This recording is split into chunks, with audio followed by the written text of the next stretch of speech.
This episode is brought to you by VMGVinyl.com. Professional record cleaning, restoration, rejuvenation, and grading. Refresh your records with VMGVinyl.com. This episode is brought to you by Groove Washer, the best record cleaners and protective sleeves for your vinyl collection. Ask for the Groove Washer from your local shop or go to GrooveWasher.com. Discount code VinylGuide10.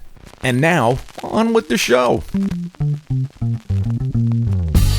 Welcome to The Vinyl Guide, the podcast for record collectors and music nerds. Here's your host, the biggest record nerd of them all, Nate Goyer. Oh, well, hey everyone, it's Nate. Welcome to episode 439 of The Vinyl Guide, the podcast for record collectors and music nerds. And guess what, dear peoples? I am full of coffee, I'm shot out of a cannon, and I'm ready to share the first part of our two-part interview with the great Jack Douglas, a guy whose name is on a lot of records in your record collection. I can guarantee it. Cheap Trick's debut, Live at Budokan, Alice Cooper, Muscle of Love, the New York Dolls debut, Montrose, Jump on It, Aerosmith's Golden Period, Rocks, Get Your Wings, Toys in the Attic, Live Bootleg, Jack's fingerprints are all over those albums, as well as producing John Lennon and Yoko Ono's Double Fantasy. Jack was a trusted advisor in John's final days. He shares some of those stories as well. And Jack recently produced a new album for the band Silverplanes. The album is called Airbus. We discussed that at length too. Airbus was not only produced by Jack, but it was mixed by Beatles alumni Geoff Emerick and was one of Geoff's final projects before passing. So it's a significant work. And Airbus is a gorgeous album. I encourage everyone to check it out. Just Google the band Silverplanes. There's a few songs on streaming right now. I'll put links to videos and a vinyl pre-order in the episode notes. But yeah, check it out. Silverplanes, the album is Airbus. Follow them on streaming and grab a vinyl copy when you can. So again, what you're about to hear today is part one of the Jack Douglas interview. And you want to make sure you follow the Vinyl Guide in your podcast app so you could be alerted when part two becomes available. In part two, we do a deep dive into the recording and production of Double Fantasy. We talk about John's final days. Lots of very interesting stories in part two as well. So hold out for that and just follow the Vinyl Guide podcast and you'll be sorted as soon as it becomes available. Unless you are a patron of the Vinyl Guide. Part two is already up at patreon.com/Vinyl Guide. So if you enjoy this podcast we make and you want to help us out, well, that is certainly appreciated. This is a perfect way to do it. Go to patreon.com/Vinyl Guide. We always put extras up there for show patrons, high-resolution audio files, extended episodes, commercial-free episodes. It's all up there for our patrons, including immediate access to part two of our conversation with Jack. Now, if you are fascinated by Beatles stories and interviews with musicians and memories of that time, well, there's several other episodes of the Vinyl Guide you may want to check out, including our interview with Klaus Voormann. Klaus is sharing stories of early Beatles, designing the Revolver album cover, and lots more. That's Klaus Voormann, episode 141 of the Vinyl Guide.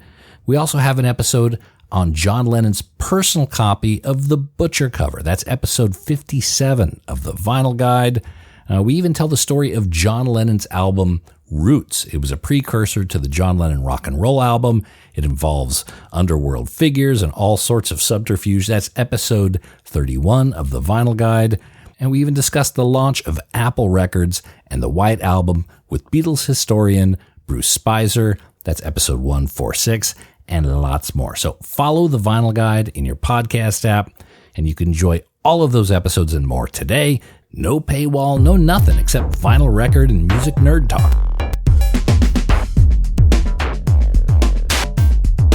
So with that, let's get into part one of our conversation with Mr. Jack Douglas.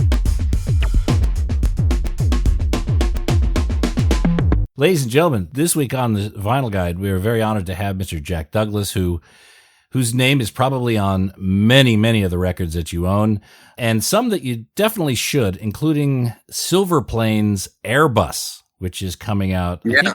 I think April 5th. Is that the date? I think it is, yeah. If Yeah, 4 or for the whole 5, I'm in Australia, so sometimes that could be March 5th or April. Yeah, but 4 or 5. And there's a single out and a video out now. Let's talk about Silverplanes a bit, because this is a really, really good album, Jack. How did you get involved with Silverplanes? Actually, Aaron Smart was a friend of my son's in the Bay Area when my son was going to college in the Bay Area. He ran into Aaron through a mutual friend, Jesse Kramer, who is Joey's son his of father, Aerosmith.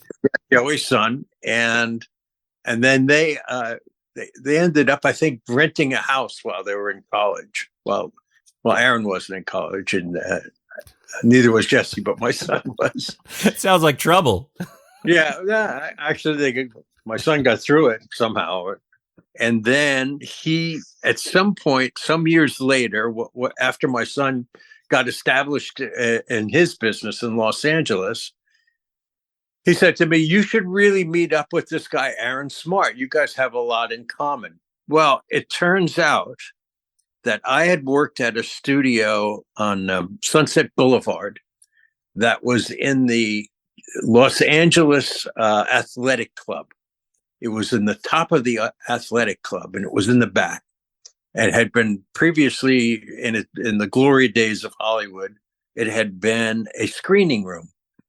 And it turned into this really great little studio. Had a wonderful old Neve board in it and a nice live room and a ton of gear. And so I worked there, and this is years now before. And there was, there was always rumors about the guy who owned the studio, but I never met him. I never met the guy. It turns out that was Aaron Smart. He owned the studio. I hadn't met him. And then my son arranged to have a meeting because he said Aaron wanted to do some recording. He had a thing of his own going on, and that he would really like to hook up with me. And we met at the time. I was living on Johnny Depp's estate, and Aaron came over, and we had a meeting, and we were kind of very like-minded. And he said, and you worked in my studio. I said, that was your studio? That was a great studio. He goes, yeah. They turned it back into a screening room, and I had to move out. So I've built a studio in downtown LA. And if we do work, if we do make a record together, that's where we'll do it, in my studio in downtown LA. And I went down there, and there was that board, that great Neve board, and all the outboard was there, and his mic collection. And we started making this record there. It's a gorgeous sounding record. And there's another name that popped out on the credits of this is Geoff Emerick. Yeah. Geoff was actually booked on our show right before he passed. So it was, but that was in 2018. Yeah. So has this album been sitting idle for 5+ years? Yeah, it has, because we weren't sure what we're going to do with it. We thought we'll put it out at some point, but and Geoff, by the way, was a really dear friend of mine, and so I asked Geoff if he would mix this. He was just a lovely, lovely man, and funny and fun to work with, and we were all quite shocked by his sudden passing. It was terrible, but he worked in a studio in the Valley, and I asked him if he would mix this, and he said, well, he has to listen to it to see if it's right for him. Mm-hmm. And I played him some of my rough mixes, and he said, absolutely, I'd love to mix this. This is right up my alley. And so, some of the guys who mix this, I would be at the desk with them, but it was, Geoff Emerick, Shelley Ackes, Jay Messina. Right. These are guys that know the business. And I think that's one of the reasons why it's such a beautiful sounding record. We did our best recording it to make it clean and very fidelic, and very true sounding. Of course, we had that Neve board, which is, a wonderful, and a collection of microphones. And I added my collection of gear to his. And of course, now we've opened a rather large studio in Gardena in Los Angeles. Great big live room and a much bigger control room. Really, it's quite beautiful. Is this with Aaron? So you're continuing the partnership with Aaron? Yeah, Aaron and I are partners. We partnered up with the studio a few years ago, and then we decided to go ahead and do a label, and then we would put out these records on our label. And in the meantime, I became very good friends with a fellow by the name of Douglas Durst. And Mr. Durst is one of the biggest holders of real estate in New York City. And turns out that he is also a rock and roller from way back. He graduated from Berkeley, and he was a hippie and a rock and roller, and then took over. It's a family business, and took over this giant real estate firm in Manhattan. And we were talking. He was in Los Angeles, and he sent me a text saying, "Are you in LA?" And I said, "Yeah." And he goes, "Come on over to the Bel Air. We'll have dinner." And while we were having that meeting, we decided to do a label together. So it was about 6 months of contract work. And then we brought Make Records, which was Aaron's company, in with mine, which is Confidential Records, under Douglas's umbrella. So we have a real record company. Okay. And we have 4 artists signed between Make and myself. We have Robin Taylor Zander, who's the son of Robin Zander from Cheap Trick. We have Ellie Lowe, who's kind of a torchy Atlanta Southern girl pop singer. We have Aaron on Make Records, and we have the Detroit Youth Choir, who is now doing a mini series on the Disney Plus. You're aware probably of Robin Taylor Zander. Yes, absolutely. Okay. Yeah. Yeah, that's a really good record as well. I don't know if you've had a chance to hear it. I have not, but look, after Silverplanes, let me just say this label has my full attention. Yeah, I mean, check it out. I mean, first of all, the thing that we're interested the most is real quality. Besides being a very an artist-centric label, we partner with. We don't give. Here's 12% of retail. We partner completely 50-50 with the artist. Mm-hmm. So that's what we're about. We may not make the kind of money that a major label will make, but we really love doing it, and we feel that at some point we'll break even and then make money on it. But everyone will make money with us. The writers, the producers, and particularly the artist. Yeah. You're thinking long term. Absolutely. Yeah. Okay. All right. Now, you said that album Airbus has been sitting around since 2018 at least. Yeah. This is the last thing that Geoff worked on before he passed, I assume. Yeah. Yeah.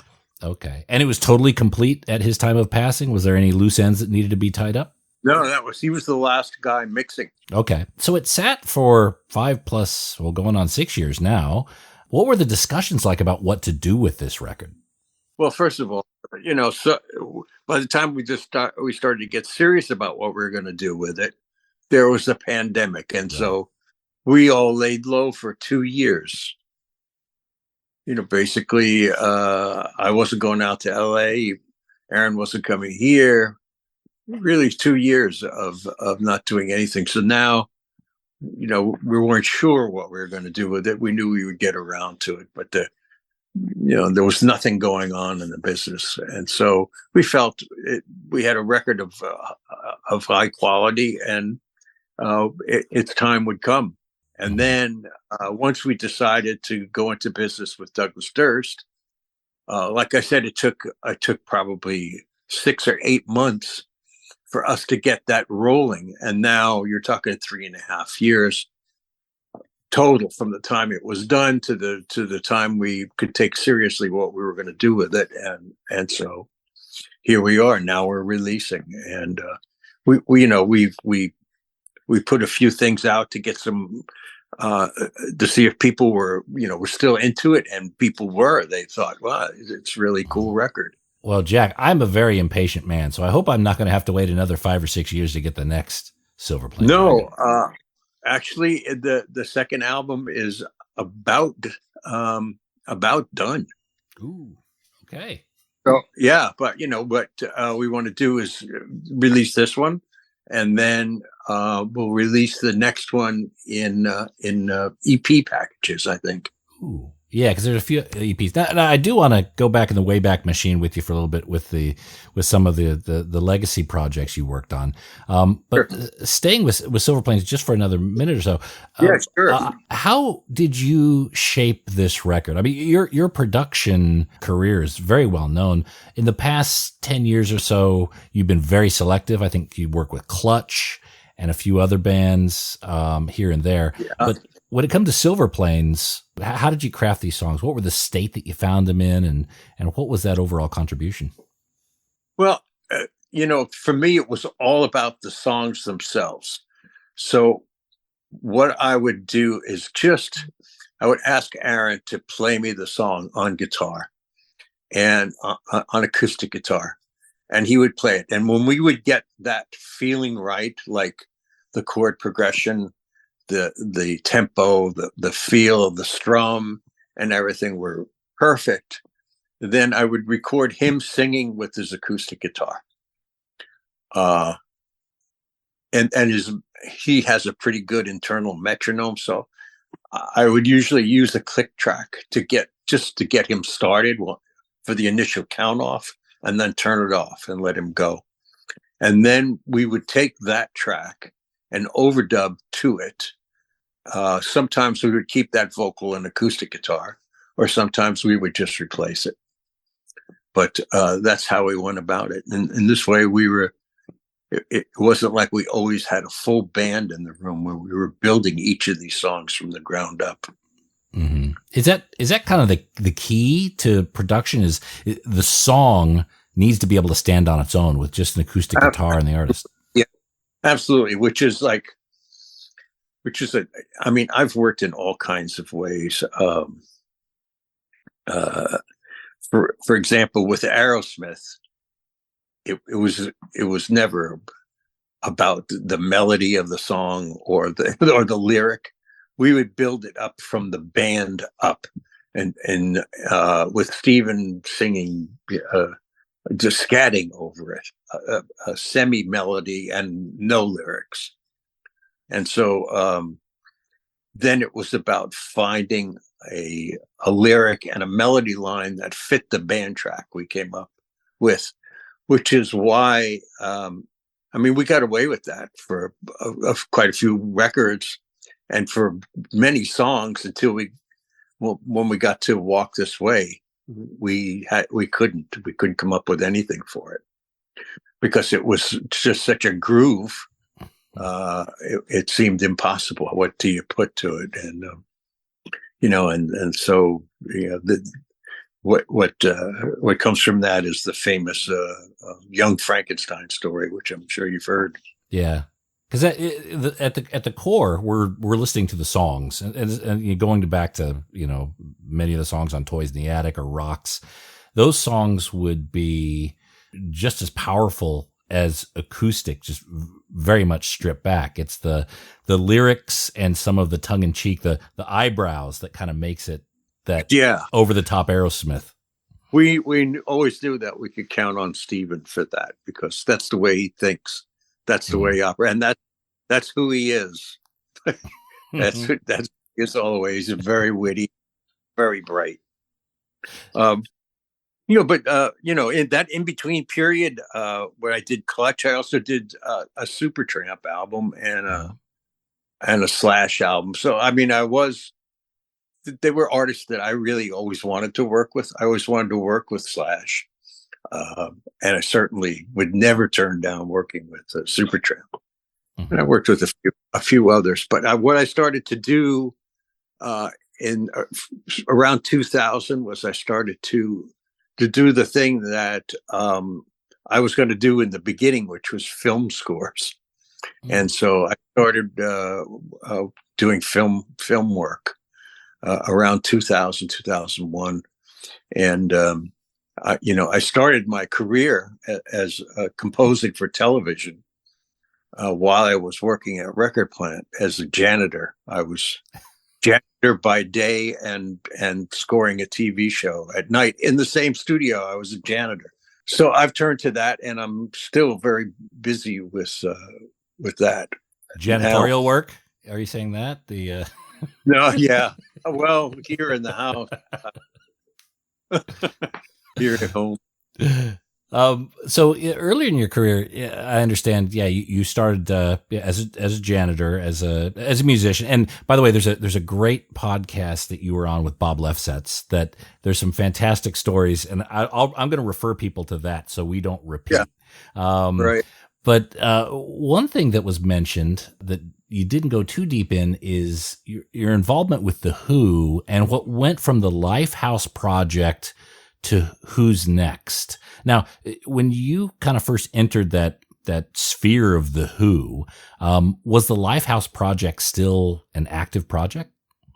There was no name for this project that we were doing, and so I mean, it was just tracks that Pete wanted to do with the band, and then to my surprise, it became Who's Next. Not the tracks that I did with them, but the tracks that were re-recorded note for note.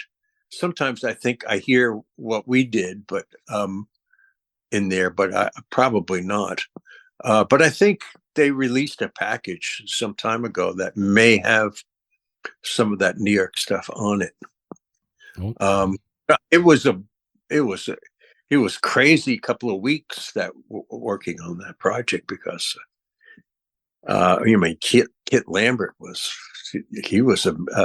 some kind of character, man. That he was kind of out of his mind, and Keith was kind of out of his mind, and I loved everything about the whole project, and in particular Pete, who was just wonderful and kind of took me under his wing. One night, he brought me out to Forest Hills because he wanted me to do the live sound and just get the same sounds live that I was getting in the studio.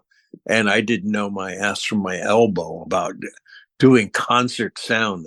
And lucky for me, his own crew saved me because I would have been lost. But they would take me out every night after we would finish like at midnight or 1. And then we would go out after that. I would be invited to go out with them, which was pretty wild. I mean, throughout your career, you've dealt with some pretty, we'll say, eccentric people. And, you just mentioned Kit Lambert, Keith Moon, Phil Spector you work with. You were involved, you were around with John's Lost Weekend. How do you move in those universes of eccentric people? Well, because I'm a wacko myself, so I feel like I'm in good, in company that I'm kind of wacky. I think for the most part, and for a good number of years, I was reliably sober.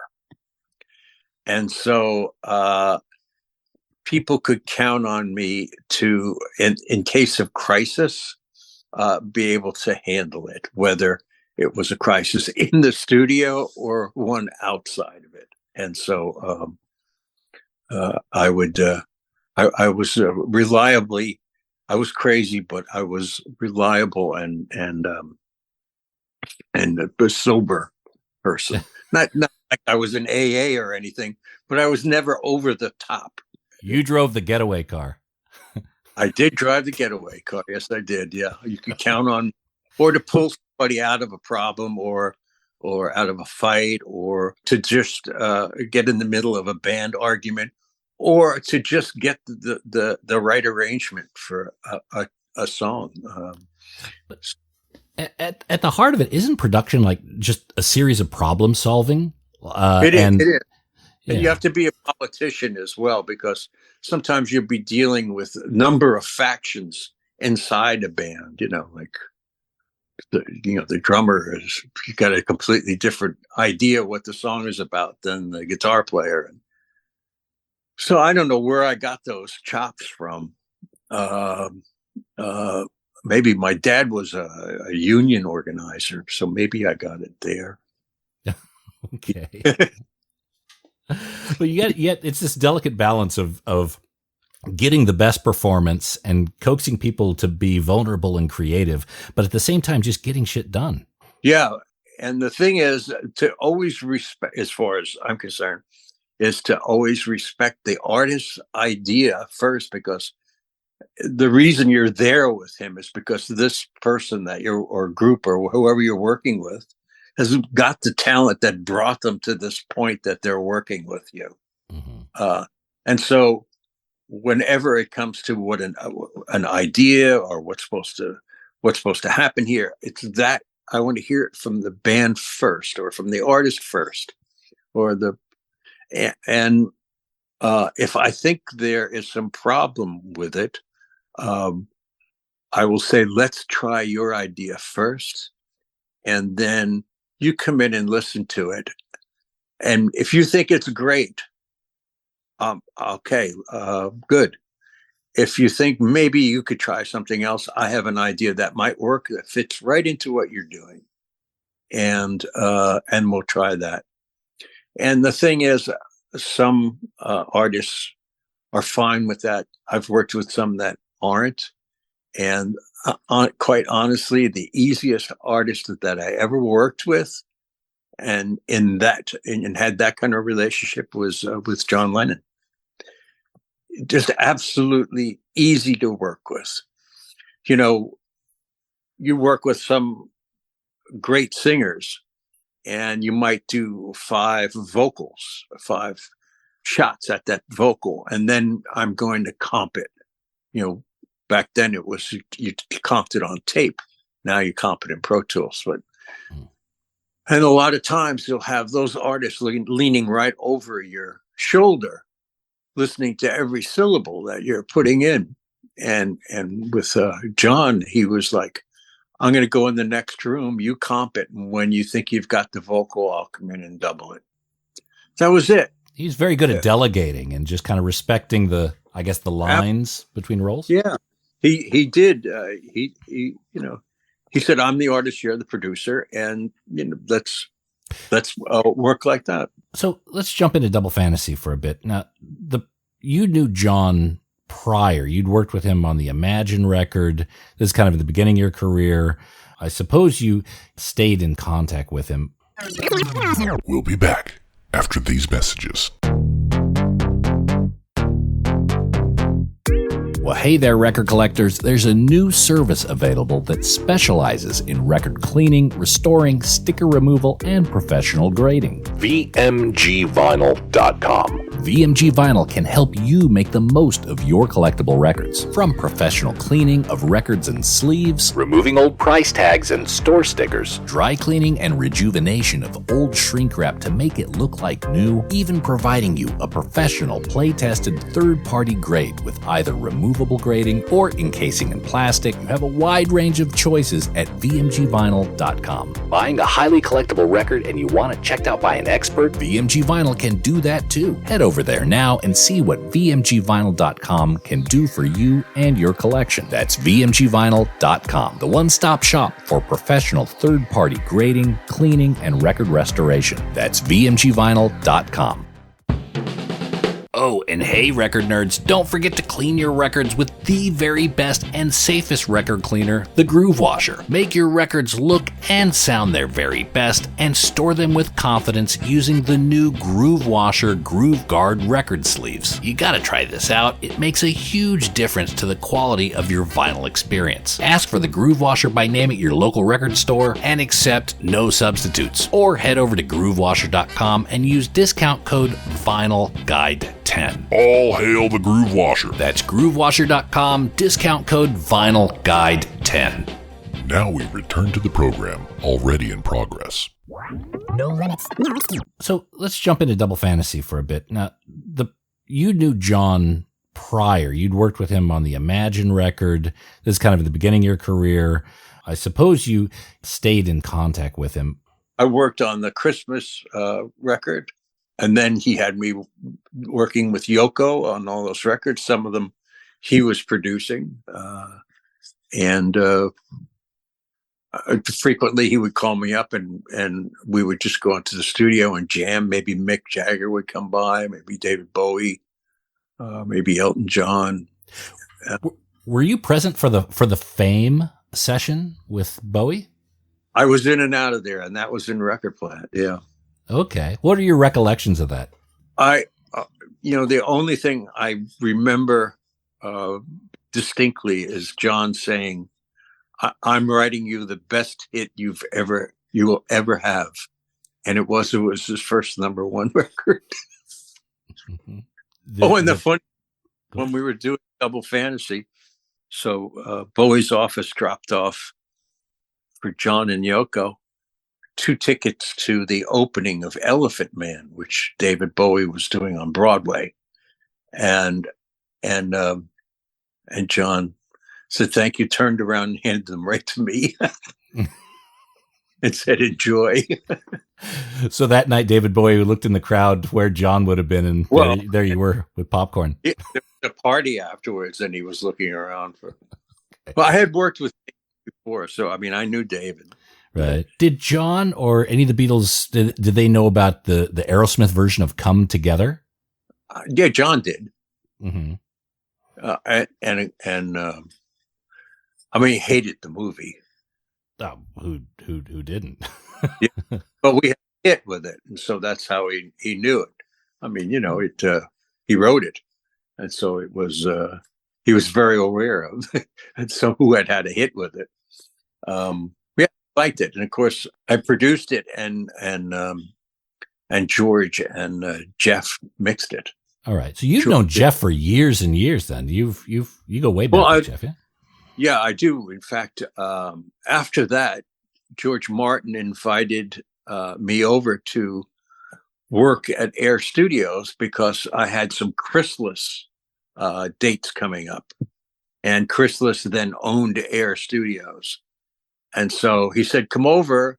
And I had a whole bunch of English work, including Frankie Miller, a bunch of things I could produce while I was in England. So I could stay for 6-8 months if I wanted and work continuously at Air Studios. And he said, I'm going to hook you up. George, I'm going to hook you up. It'll be fine. You're going to love it. And so I arrived, and he had provided a beautiful flat in Kensington Gardens for me. And he said, and there's a car outside for you to use. And I went downside and I looked around. I didn't see anything but a Morgan. I don't know if you know what that is. That is a beautiful sports car. And I went back upstairs and I rung him up and I said, the only thing down there is a Morgan. He said, yeah, that's yours. So he treated me great. And, we had, with Aerosmith, we had worked at Air Studios. So I got a feel for it, and I loved it. It was wonderful. And so I did a bunch of records there for a while and just had a great time with George. And we were there for Christmas. My wife came over, and it was just there was an Air Christmas party, and Jeff Beck played at it. And it was just a wonderful thing to be there. Of course, England at Christmas time. Can't beat it. So you've worked with all the Beatles. Have you worked with George on Concert for Bangladesh? Right. John, obviously. Ringo, I'm assuming there's some Ringo sessions in there. Yeah, I did. I did I brought that "Grow Old with Me" to him. I'd asked. I call him Richard, by the way, not Ringo. He's Richard to me, but we'll call him Ringo for. He still insists I call him Ringo. Sorry, it's Okay. So I asked him one day if he had ever heard the tape that John had given me. He gave me a bunch of cassettes that had all of the material, some of it which is coming out now. And it was all stuff that I was to consider. It was stuff he had written over the years, and some of it he had written while he was in Bermuda. And, like Real Love was on there. Okay. But anyway, Freeze a Bird and Now and Then, maybe? Yeah.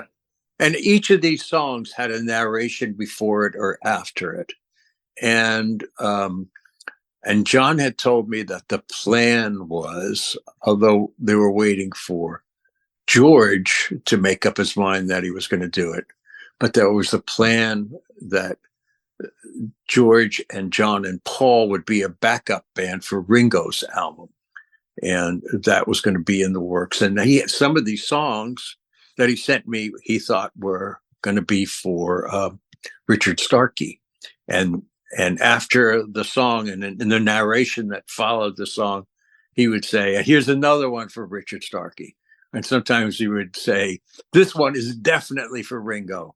So he would say all these things on it. And I said to Ringo, I said, "Have you ever heard this tape of John talking about these songs for you?" And he said, "No." And I said, "Well, I was in Los Angeles. I'll have the tape sent over and I'll make a CD of it. Here, I'll burn you a CD." And then I saw him about a week later, and I had burned the CD and I gave it to him.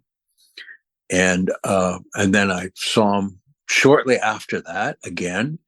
And he said, "I was crying when I heard it. I couldn't believe how beautiful it was that he said that." And I said to him, "You know the song Grow Old with Me?" He said, "Yes, lovely song." And I said, "Why don't we do it? And I'll do all the strings. I'll do everything. I'll do it all for free." And so he got Joe Walsh, and Paul came into town, and himself on drums, cut the track. I did all the strings. We went this was done up at his studio. Then we went to United Studios and we cut the strings. I did the arrangement for a double string quartet and accordion, which is a nice mix when the accordion doubles the strings. Mm-hmm. And we did that track, and it's on maybe one or two albums back. Wow. Grow Old with Me. It's Barbara's favorite song that he's ever done. But the thing I have to say, which he didn't notice when we were doing it, is that, and he's spoken about this in public, he said that Jack Douglas, all four of us are on that song. And here's how that goes. John wrote it. Paul's singing and playing bass on it. And in the string arrangement, I put "Here Comes the Sun." The string line is playing the melody of "Here Comes the Sun." And he finally heard it. It's just kind of hidden enough in there, so you don't hear it right away, but there it is. So he was thrilled that all four people are represented in that song. Ah, that's beautiful. And the fact you still have those original tapes, those tapes that were the demos for Double Fantasy, yeah? Yeah. It's two cassettes. Now, going into Double Fantasy, the prime directive, I guess, of that, John wanted to make a statement. He's back. What other statements did he want to make besides that? That he had survived all the years that and all of the trials and tribulations of the past, number of years, 5 years. Basically, what he wanted to say was, okay, I'm a middle-aged man now, and here I am, and I'm wondering how things are with you. Here's what's happening with me.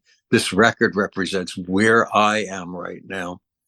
And like everything that was John Lennon, he spoke the truth about where he was at whenever he wrote that song. That was about what he was feeling and who he was at the time. So this represented where he was in his relationship with his wife. And, when we started this record and we were having production meetings about what we were going to do, he said to me, I know you like to really rock hard, and you would like to think they're rock, but that's not what I'm looking to do here. I'm looking to do what he called an MOR record, which translates to middle of the road record, which was kind of frowned upon in the late 70s, early 80s. Wow. But he wanted that record, and he wanted it to appeal to people of his age. And he felt that he wasn't making a record for people between the ages of 12 and 20. And he was making a record for the people between the ages of 28 and 40 and older. And so we were much more reserved, and which is the reason why when I brought in the guys from Cheap Trick to do I'm Losing You, he loved it. And that was a blast cutting it. But, frankly, it didn't fit on the record because it was so much more edgy than anything we were doing. So I re-recorded it with the band I had put together to work with him. Was the original vision like because you had to take John's songs and then find the band to play them, and of course rehearse them in secret and everything.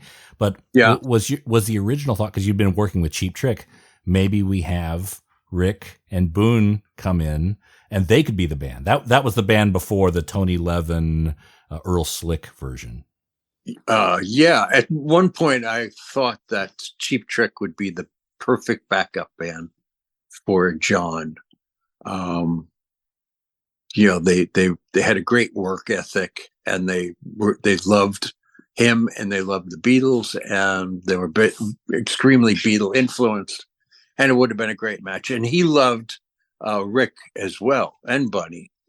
But as much as I thought about that in the beginning, I knew that I would have to put together a band of his contemporaries, and that's what he wanted. And I knew, Hugh McCracken and Andy Newmark and Tony Levin and that crew would be the only wild card was Earl Slick, who I never invited to rehearsal.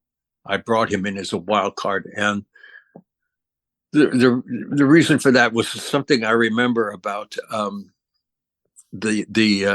was talking to Matthew Fisher from Procol Harum one time, and I said, how come Robin Trower, when I hear his solos on your records, they're so much cooler than on his records? I mean, that was my opinion, and it was his too. And he said the reason for that was that he never came to rehearsal. And so, a lot of our stuff was relatively complicated, and he would have to do these solos kind of like on the fly. He would have to catch up to whatever it was. And so he would come in with no preconceived ideas about what a solo was going to be on these Procol Harum songs. He'd just go for it. And that was the excitement. So I thought, that's what I'm going to do with Earl, who, I always loved what he did with Bowie. Great stuff. And I thought he'll be the wild card. So it was funny, and he was thrilled to do it. And Earl's a great guy and easy to work with and fun. When I got in there, I had it set up so that John was in a booth playing and singing so he could drive the rhythm section. And I had Earl sitting next to Hugh McCracken, who had already worked with Paul and had worked with John as well. I had charted all of the songs. And I went out and I put the sheet music on for the particular song we were doing. I put the sheet music on the music stands, and there's one on Huey's and one on Earl's. And so Huey said to Earl, "What's that over there?" And Earl turned around, and Huey turned his sheet music upside down. And Earl does not read music. So now we count off the song, and they're starting to play, and Earl's like, he's just kind of trying to catch up. And he's making believe that he's reading the music. And and so we stop. And, John's like, "What's going on out there?" And so Huey says, "No, just a little problem here." And he turns over Earl's music. And of course, there's hilarity and everyone's laughing. And now Earl's comfortable with the scene, and everyone else is too. But I told him, just go for it. When you hear something, just go for it. Don't worry about playing the chords. When you hear a lick that you can throw it in, throw it in. When you don't. And it worked out really great. There's that one part at the end of Watching the Wheels, which it sticks in my head. It almost, the song at the very end kind of almost drips into this spaghetti Western kind of motif. Uh-huh. Do you have a story around that change? What I did on the end of it was I dried it up, and I think the last thing you hear is Tony Levin's part, and maybe the marimbas, a little bit of marimbas, and then it goes into a bit of a dreamscape. Yeah. And you see those dreamscapes that are in the record are things that John just allowed me to do. He might leave and say, "Do a dreamscape here." And then I would do it, and you come back in the next day and go, "Oh, I love it. It's great." It's the only thing that happened on that one, because you hear the sea coming in and the ocean. You hear kids laughing, and faintly off in the distance, there's a dog barking, and you really have to tune in for that. And Yoko turned to me and she said, "Dogs are bad luck."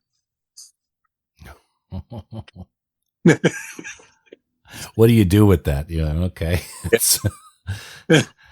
But the other one is the beginning of "I'm Your Angel." Mm-hmm. What on this one, John said, why don't we ride in a carriage in Central Park to the Palm Court at the Plaza, and we'll have the song started in the Palm Court. So we take you on that trip, and he wanted, as you're walking into the plaza, he wanted there to be a beggar man on the street, and that's him, and he's going, "Arr." And what he says in there is, but I don't know if it's even audible. He says, "You got a lucky face," which is something he always used to say to me from day one, from the first day we met. He said that to me, and he never stopped saying that I had a lucky face. It's probably an old Liverpool saying for, who knows, but he used to say that. The other thing he used to say to me, well, he didn't used to say, he only said it to me once, and that was at some point during the album, about halfway through, I said to me, "Not for nothing, John, but you could have had anyone in the world produce this record, anybody. It's your comeback record. So why me?" What a terribly insecure question to ask, but I had to ask it. And he put his fingers like up over his head like this. And he said, "Good antenna. That's all you need. And you got it." So what I had learned working with him previously over the years and watching him work was that he was very impatient, and that if you got stuck somewhere, he could lose it quite easily, or it would just start to build up. And I always stayed 1 or 2 steps ahead of him, which was something that was taught to me by Roy Cicala, who was my mentor at Record Plant and an incredible engineer. And he said to me, always stay 1 or 2. This is when I was assisting him. He said, stay 1 or 2 beats ahead of me and 3 or 4 ahead of the client. And he taught me to do that. And that's something that works really well. And I think I brought that to everything that I did, was trying to stay ahead of it. But I particularly used that with John and Yoko.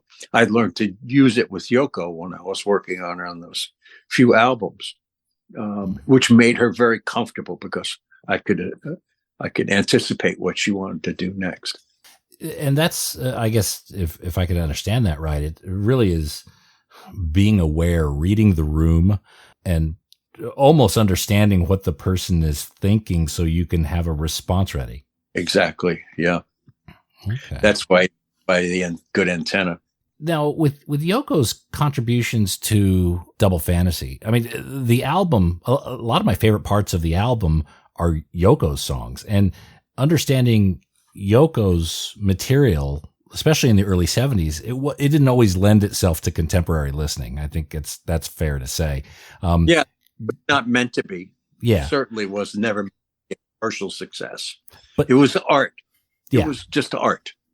But going into Double Fantasy, they knew they were going to do this pairing. Was there a discussion about having her material perhaps be a little bit more, or be a little less challenging?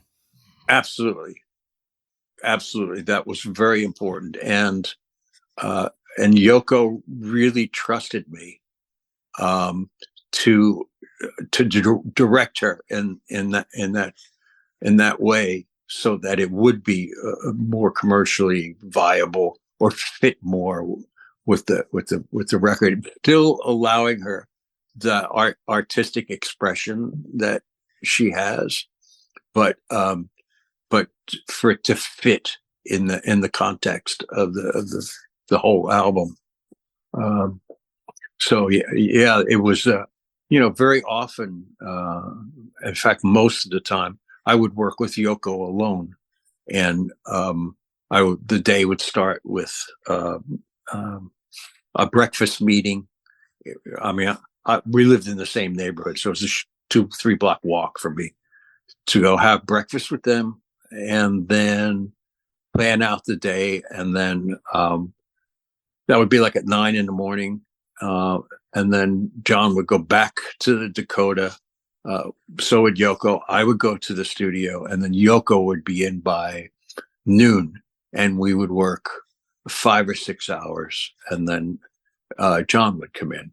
And then Yoko was more comfortable because if John heard a flat note or something with the time that was off, he would be critical of her. And I would be much more patient, and maybe in the next take she would get it right, and I wouldn't have to, scold her about being sharp or flat. That would just make her more insecure than she already was about trying to make this record, or these songs fit, and that worked very well. Now, I understand Double Fantasy, as you were preparing it and as you were recording it, it was very much a secret. Yeah. And during the recording, especially during the early parts, would you have to almost sneak John in or Yoko in? What kind of, I guess, subterfuge was required to keep that secret? Well, the reason we didn't work at Record Plant was because that was a well-known studio, and people regularly lined up, kids lined up outside the doors on 44th Street to see who was coming in and out and get an autograph, because the stars went in and out of that building. But Hit Factory, this was the first incarnation of Hit Factory, was way off the beat. It was between 9th and 10th Avenue. It was like nobody was hanging around down there. That was a very iffy part of town, that far west. And so you could go in and out of that building, and, maybe the occasional wino would see you, but there wasn't anybody. There were no tourists. There was nothing going on there. So I knew I could get them in and out of that building without being seen, and it worked until they announced they were doing it, and we were found out, and then there would be some people, but not as many people as would be outside Dakota when they found out we were making a record. Right. And it wasn't until after, I think, the vocal on Watching the Wheels that John told Yoko to go ahead and announce we were doing it. And how did that announcement happen? Like, did the recording process change in any way or afterward? Not at all. No, John said, "Mother, tell the world we're making a record." He shouted out. And the only difference was then there were more people waiting at the door when you walked in the morning. Yeah, well, there were more people waiting outside the Dakota. Okay. They announced, somehow they found out where we were eventually, but that took a while. Mm-hmm. That took a while. Now, the nature of our podcast is records and record collecting, and a lot of kind of physical form media. You had, I guess, the very unique experience of being with John in the Dakota around his record collection. What do you recall about John's music collection? It was vast, and it was so big that they had another room. They had another whole apartment for his gear and his records. But what was most important was, I think, his love of what was new. He thought that rap was going to be a giant thing. He was into Jamaican, what do you call it? It's almost rap. The very early reggaeton or whatever. Oh no! Anyway, I can't remember, but it was a kind of reggae that was almost rap, and he was totally into that. And he was into reggae, and he was into what we called the new wave music then, which he thought Yoko was catching up to Yoko. Well, and that's really interesting you say that, because I always think when I hear Yoko's tracks on Double Fantasy, it seems to be like, okay, that is actually very much to the time. I could see that at a place like Max's Kansas City or CBGB's in the late 70s. Do you know if John had any punk records? I don't know if he had any punk records. He certainly was aware of everything. We didn't talk about it, I don't think. We did talk about the Dolls at one point, because he knew I had worked with them, and he wanted to know what that experience was like. He thought they were cool. I want to know what that experience was like. How was that? Like, what was it like recording? That was the debut album of New York Dolls, their first time in the studio, if I remember right. Yeah, it was. I mean, I knew them because I lived downtown, and I knew the scene there. I knew Patty and Lou and the Dolls, and that's why I was probably put on as the engineer. But Todd didn't like them at all. That wasn't a good relationship.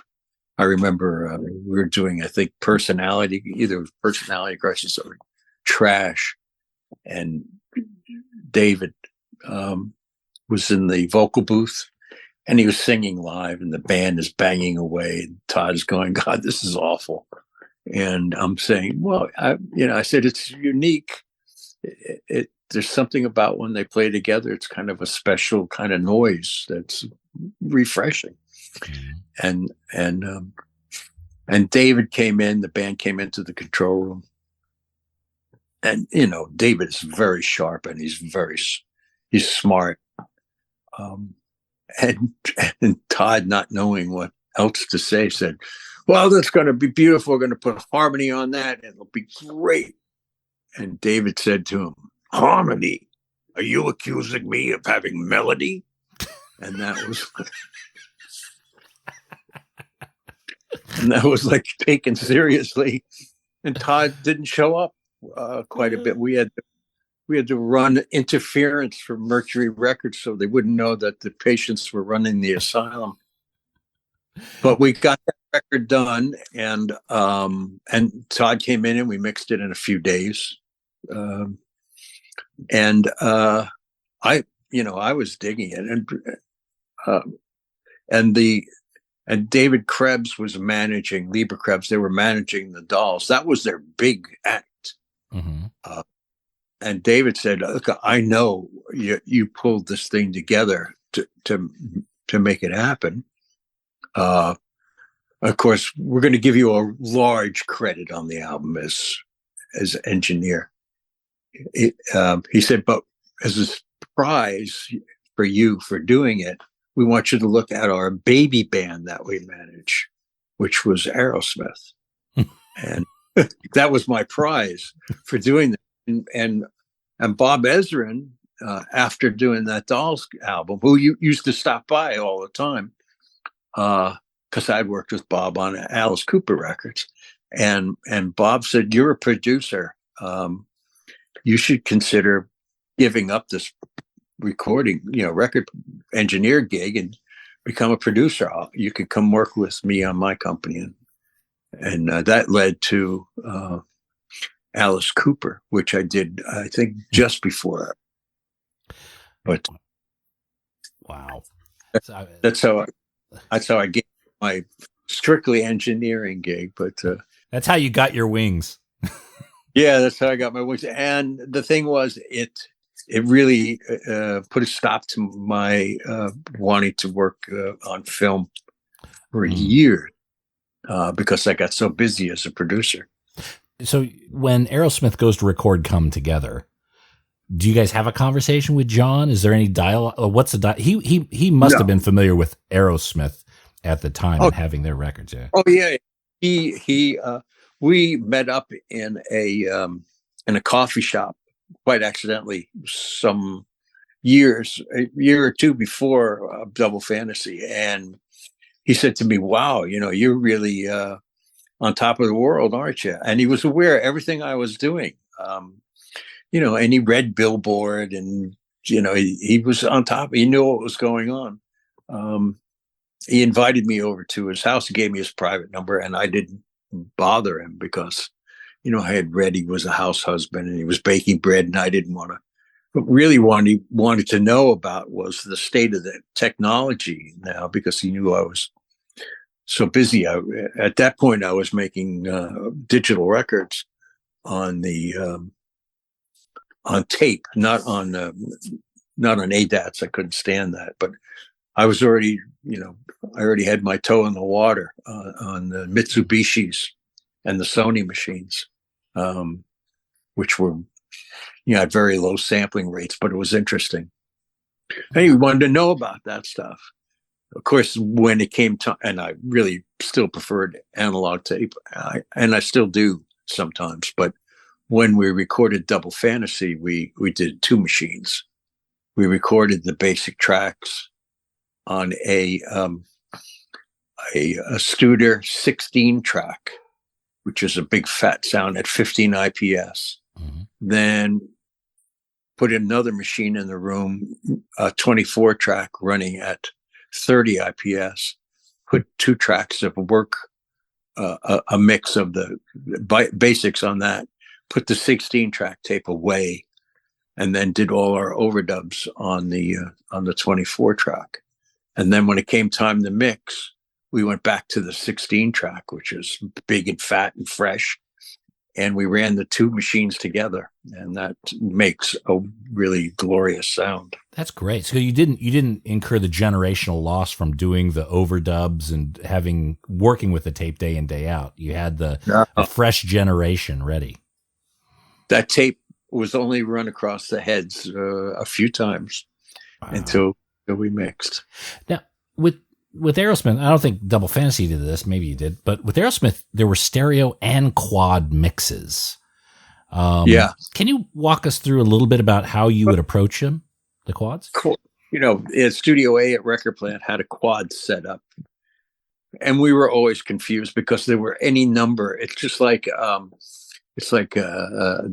Dolby Atmos and the Sony systems now, two totally different codes for those things. So then at that time we had there were a number. It was like Betamax and VHS. There were two different kinds of systems, so we would just record on a 4-track. We would mix onto a 4-track and let whoever was going to do the conversions to their system of quad take care of the rest. It was really the most fun was because it was a quad control room. The most fun was just mixing it in quad. We never took it seriously because we thought it was just a thing that was going to fly by. What we found more challenging was mixing for AM radio, which at the time was mono. So you could do your album mix for FM radio, that was fine. But if you didn't do a tight, almost mono mix for radio, the outer edges of the mix went down 3 dB, and the center, whatever's in the center, came up 3 dB. So you had very loud vocals and drums and very little guitars. So that was always a challenge. And the other challenge during this whole period was putting that music onto a disc. That became a science and an art and a science, because the outside of the disc is got more bottom and louder than the inside of the disc, which is turning faster and has a smaller circumference. So you had to really think about how you laid a record out. And the thing was, in my head, when I was recording the songs, I always wanted the album to kind of have a story to tell in some way, so that when you were listening to it, you were taken from one song to the next, and you felt like you belonged in this next song because of what preceded it. But at the same time, you couldn't have this big bass heavy thing in the end of a side. So it was really really scientific. So you could start with a thing like Back in the Saddle, which is dead heavy, and end with I don't know if that was You See Me Crying, B-side ending. That certainly must have played a role in Double Fantasy, because the way it's sequenced, you got John Yoko, alternating tracks. Yeah, and a story to tell. Yeah, starting over, which tells you very, very much like rock starts with I'm back. So starting over is it tells you what's going on. Right. I don't know if you've ever heard the stripped down version of. Have you ever heard that? I think I did once. It came out just a handful of years ago. Yeah.